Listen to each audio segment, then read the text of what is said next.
Hello student, स्वागत है आप सबका संस्कार इंग्लिश वर्ड चैनल पर। तो हम पढ़ रहे थे कक्षा 10वीं की सामाजिक विज्ञान के महत्वपूर्ण प्रश्नों की सीरीज, जिसमें हम 20 क्वेश्चन पढ़ चुके थे। इस वाली वीडियो में हम 21 से लेकर 30 तक प्रश्न पढ़ेंगे। कुल मिलाकर 10 प्रश्न पढ़ेंगे। 10 के 10 प्रश्न हमारे सामने हैं। पहला है संसाधन से क्या आशय है। दूसरा, जूट को सुनहरा रेशा क्यों कहा जाता है। स्वर्णिम चतुर्भुज महाराजमार्ग क्या है। बंदरगाह व पत्तन में अंतर लिखिए। परिवहन एवं संचार के साधनों में अंतर लिखिए। रबी एवं खरीफ की फसलों में 2 अंतर लिखिए। जमशेद जी जीजी हुए कौन थे। पंचांग से क्या अर्थ है या आशय है। निरंकुशवाद से क्या आशय है और सेवा क्षेत्र क्या है। ये 10 क्वेश्चन। अब इन सभी 10 क्वेश्चनों को एक एक करके हम अध्ययन करेंगे। तो ये है पहला क्वेश्चन, संसाधन से क्या आशय है। तो इसका आंसर है, वे सभी वस्तुएं जिनका प्रयोग मानव अपनी आवश्यकता की पूर्ति करने के लिए करता है संसाधन कहलाते हैं। संसाधन 2 प्रकार के होते हैं, प्राकृतिक संसाधन और कृत्रिम संसाधन। प्रकृति से प्राप्त संसाधनों को प्राकृतिक संसाधन कहा जाता है और मानव ने अपनी आवश्यकताओं की पूर्ति के लिए जिन संसाधनों का निर्माण कर लिया है उन्हें कृत्रिम संसाधन कहते हैं। जैसे मानव जल का उपयोग करता है तो जल संसाधन है, बिजली का उपयोग करता है तो बिजली संसाधन है। जो भी वस्तुओं का मानव प्रयोग करता है वो सभी क्या है, संसाधन है। क्लियर हो गया। चलिए दूसरे क्वेश्चन पर चलते हैं। तो क्वेश्चन है, जूट को सुनहरा रेशा क्यों कहा जाता है। ये बहुत इंपॉर्टेंट क्वेश्चन है। तो जूट को सुनहरा रेशा कहते हैं, इसका कारण यह है कि जूट का जो रेशा होता है वो सोने की तरह चमकीला होता है।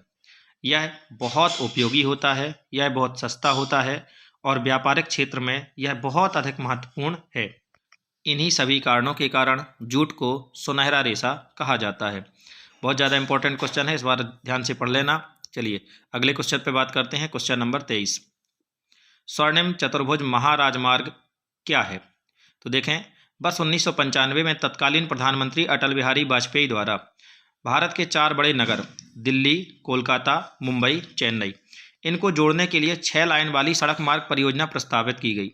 इस सड़क के बन जाने पर इसका जो आकार है वो चतुर्भुज के आकार का दिखाई देने लगा, इसीलिए इसका नाम स्वर्णिम चतुर्भुज महाराजमार्ग पड़ा।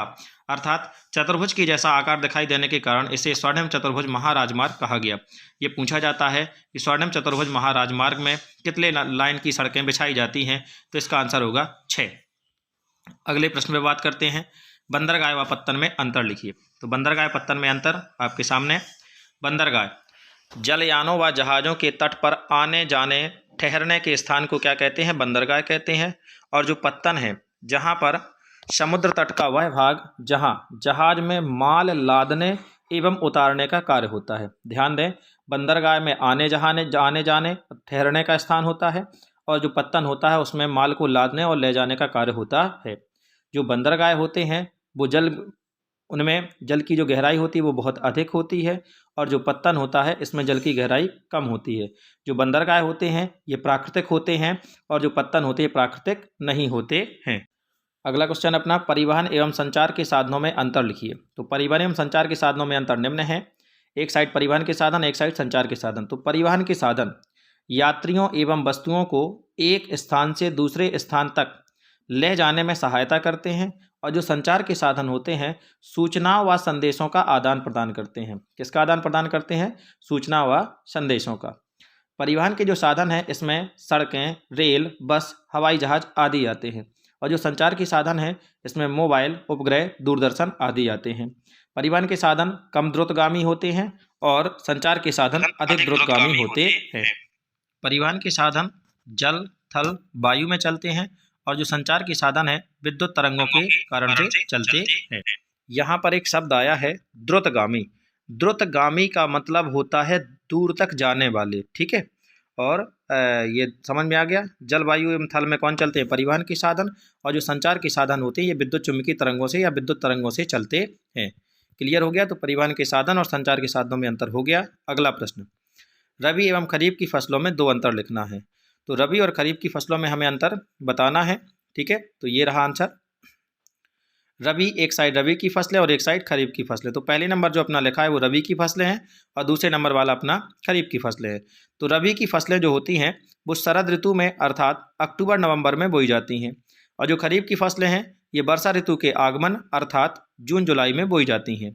रबी की फसलों को पकने में अधिक समय लगता है और जो खरीफ की फसलें हैं उनको पकने में कम समय लगता है। रबी की फसलों का उत्पादन प्रति हेक्टेयर अधिक होता है और खरीफ की फसलों का उत्पादन प्रति हेक्टेयर कम होता है। रबी की फसलों के उदाहरण हैं गेहूं, चना, मटर और खरीफ की फसलों के उदाहरण हैं सोयाबीन, तिल, धान आदि। रबी की फसलें जो है वो आपको कौन से ठंडी के मौसम में देखने को मिलती हैं और खरीफ की जो फसलें हैं वो आपको कहाँ मिलती हैं, बरसात के मौसम में देखने को मिलती हैं। तो याद रखे रहना कि रबी को ठंडी पसंद है, अर्थात ठंडी के मौसम में जो फसलें होती हैं वो रबी की फसलें हैं। क्लियर। अगला क्वेश्चन है जमशेदजी जीजी भोये कौन थे? तो इसका राइट आंसर है जमशेदजी जीजी भोये एक पारसी बुनकर के बेटे थे। कौन से थे? पारसी बुनकर के बेटे थे। उनके समय के बहुत सारे लोगों की तरह भी उन्होंने भी चीन के साथ व्यापार और जहाज रानी का काम किया था। उनके पास जहाज का विशाल बेड़ा था। अंग्रेज और अमेरिकी जहाज कंपनियों के साथ प्रतिस्पर्धा के कारण 1850 के दशक में उन्हें अपने सारे जहाज बेचने पड़े। यहाँ एक शब्द जो कठिन आया और वो आया प्रतिस्पर्धा। प्रतिस्पर्धा का मतलब को इंग्लिश में अपन बोलते हैं कंपटीशन। तो आप लोगों को कंपटीशन तो पता है, प्रतिस्पर्धा नहीं पता है। तो एक मतलब ये कहा जाए अंग्रेज और अमेरिकी व्यक्तियों से कंपटीशन के कारण इन्हें अपने जहाज क्या करने पड़े थे, बेचने पड़े थे। तो कब जहाज बेचे थे इन्होंने? 1850 में। जमशेदजी जीजी वो कौन किसके बेटे थे? तो एक बुनकर के बेटे थे। कौन से बुनकर के? तो पारसी बुनकर के बेटे थे। अगला क्वेश्चन है पंचांग का क्या अर्थ है? चांद, सूरज की गति, ज्वार भाटा के समय और लोगों के दैनिक जीवन से जुड़ी कई अहम जानकारियां जिसके द्वारा हमें प्राप्त होती हैं वह पंचांग कहलाता है। आप लोगों ने देखा होगा सूर्य ग्रहण पड़ने वाला है, चंद्र ग्रहण पड़ने वाला है। ये सभी जो गतिविधियां हैं, कौन सा नक्षत्र है, कौन सा ग्रह है, ये विभिन्न प्रकार की जो गतिविधियों का हमें जानकारी मिलती है या ज्ञान प्राप्त होता है वो हमें कहाँ से प्राप्त होता है? पंचांग से ही प्राप्त होता है। अगला क्वेश्चन 29, निरंकुशवाद से क्या अर्थ है? निरंकुशवाद राजकाज की ऐसी व्यवस्था है जिसमें किसी एक व्यक्ति को संपूर्ण शक्ति प्राप्त होती है और उस व्यक्ति पर किसी भी प्रकार की कोई पाबंदी नहीं होती। अब किसी भी प्रकार की कोई पाबंदी का मतलब ना तो कोई कानूनी पाबंदी होती है और ना ही संवैधानिक पाबंदी होती है। तो ऐसे में होता क्या है, सामने वाला जो व्यक्ति है वो विभिन्न प्रकार के कार्य गलत भी कर सकता है और सही भी कर सकता है, लेकिन अगर उसके ऊपर पाबंदी होती है तो गलत कार्य बहुत कम होते हैं और सही कार्य अधिक मात्रा में होते हैं। निरंकुशवाद को समझने के लिए एक सबसे अच्छा एग्जाम्पल अपन ले सकते हैं, जैसे बेलगाम घोड़ा। जिस घोड़े पर कोई लगाम नहीं होती है वो घोड़ा अर्थ का अनर्थ करता चला जाता है। ठीक है। और यदि उसके ऊपर कोई घोड़े के ऊपर कोई लगाम होती है, अर्थात उसका कोई मालिक होता है, उस पर कंट्रोल करने वाला होता है, तो वह सही मार्ग में चलता है। आई बात समझ में कि नहीं आई है? या इसको और अपने जनरल भाषा में समझ लीजिए, बिना ब्रेक की गाड़ी। ठीक है, यानी जिस पर कोई कंट्रोल करने वाला नहीं है, या बिना ड्राइवर की गाड़ी। अब आपको शायद समझ में आ गया होगा निरंकुशवाद। ठीक है। अगला क्वेश्चन है और लास्ट क्वेश्चन है आज का, सेवा क्षेत्र क्या है?